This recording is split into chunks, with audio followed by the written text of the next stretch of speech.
Hello everyone, welcome back to my YouTube channel. जसं की तुम्हाला माहीत आहे, मी आता थोडे ट्रॅव्हलिंगचे जास्त ब्लॉग्स बनवते. सो मला ट्रॅव्हल करायला फार आवडतं.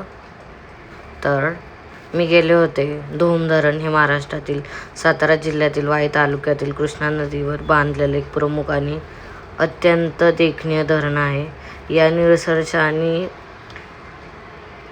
विस्तृत्व जलाशयामुळे हे सोशल मीडियावर पेनगाव लेक ऑफ महाराष्ट्र म्हणून ओळखले जाते.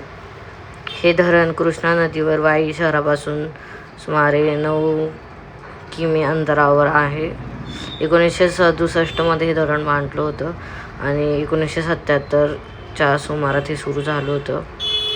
हे धरण वरती जाण्याची परमिशन नाही आहे, सो तिथनं लांबूनच बघावं लागतं.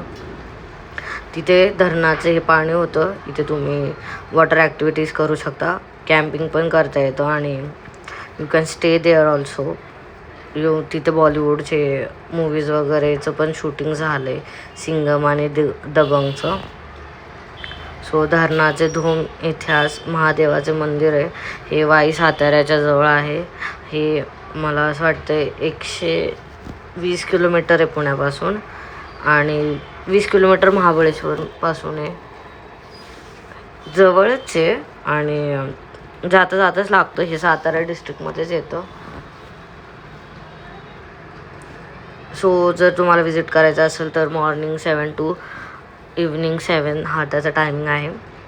सो मी पण बऱ्याच तिथे ॲक्टिव्हिटीज वगैरे केल्या, जर तुम्ही बघू शकता. फोटोज वगैरे काढले, ते नेक्स्ट व्लॉगमध्ये दिसेलच. आणि मी फर्स्ट टाईम लाईफमध्ये बुलेट पण चालवली तिथे.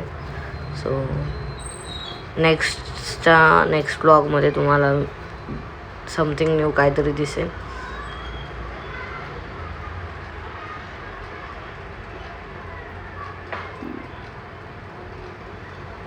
हे पंचगणीपाशीच येतं जवळ.